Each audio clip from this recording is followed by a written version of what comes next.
আসসালামু আলাইকুম everyone, I hope সবাই অনেক ভালো আছেন। আজকে নিয়ে আসলাম ছোট্ট করে ঈদের আগের দিন থেকে ঈদের দিন সকাল পর্যন্ত ছোট করে একটা ব্লগ। তো ভাবলাম আপনাদের সঙ্গে শেয়ার করি আমাদের ঈদের দিন, যেহেতু ইংল্যান্ডে আমরা, তো আমাদের ঈদটা কিভাবে শুরু করলাম বা করছি, তো সেটাই জাস্ট ছোট করে ভাবলাম যে আপনাদের সঙ্গে শেয়ার করি।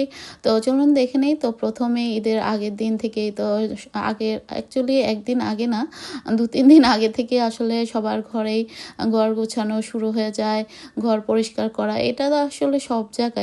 তারপরেও মানে আমরা যা করি আসলে, যদিও ঘর ক্লিনই থাকে, তারপরেও ঈদ বলে কথা একটু তো গুছাতে হয়ই আবার।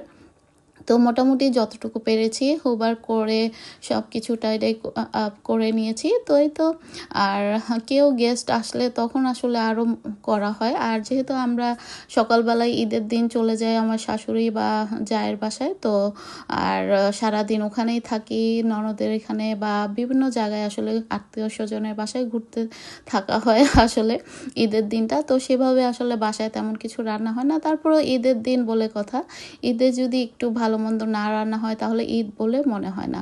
তারপর চেষ্টা করেছি খুব কম করে কিছু রান্না করার, যেমন গরুর মাংসটা ভুনা করেছি, সামান্য করে চিকেন বিরিয়ানি করেছি, আর সেমাই, 2 রকমের পিঠা, এই তো।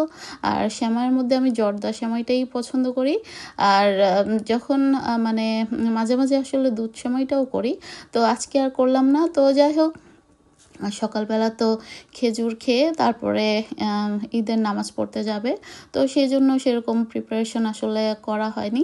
তো যাই হোক, পরেরটা পরে করব আস্তে ধীরে। তো আপাতত যেগুলো বেশি হেভি কাজ সেগুলো আমি সেরে নিচ্ছি। তো ঈদের আগের দিন তো দেখলেন, তারপর এই তো ঈদের দিনের জন্য বিরিয়ানিটা করে নিলাম সকালবেলা উঠে।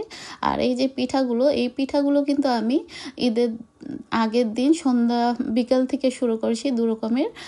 যেমন একটা মিষ্টি পিঠা করেছি, আর একটা হলো ঝাল পোয়া পিঠা। তো আপনারা দেখে হয়তো বুঝতে পারছেন। আর পিঠাগুলো মাশাআল্লাহ খুবই সুন্দর হয়েছে। আর আপনারা মিষ্টি এবং ঝালের পরিমাণটা বুঝে দিতে পারেন।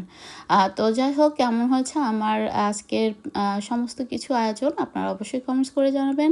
আর এবার আমরা ঈদ শপিংয়ে আসলে যাইনি, অনেক আগেই করে ফেলেছিলাম, যার জন্য আসলে ওভাবে দেখানো হয়নি। আর আগের অনেকগুলো ব্লগে হয়তো দেখেছেন আমরা শপিং করেছিলাম, সেই ব্লগগুলো আমরা ছেড়েছি, তো সেই জন্য আর এখন আর নতুন করে দেইনি।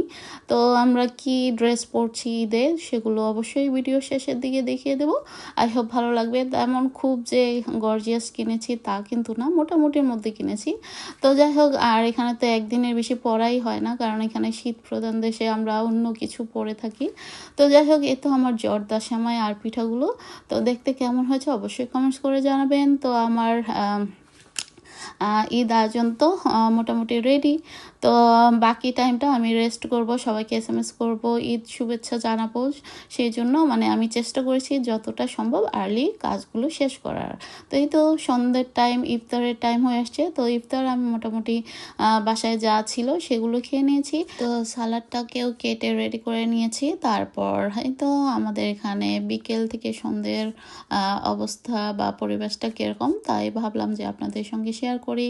দেখতে ভালো লাগছিল, আবার একটু কেমন জানি মনটাও খারাপ লাগছিল যে ঈদের দিন যেন ক্লাউড না হয়, রোদ থাকলে ভালো লাগে, যেহেতু এখানে ঠান্ডার দেশ, তো রোদটা থাকলে একটু ভালো লাগবে। তো চলে আসলাম ঈদের পরের দিন। তো আমার হাজব্যান্ড সামান্য কিছু খেয়ে চলে গেল নামাজ পড়তে, আর আমি তো রেডি হব। তো দেখা হচ্ছে পরবর্তী ব্লগে। আল্লাহ হাফেজ।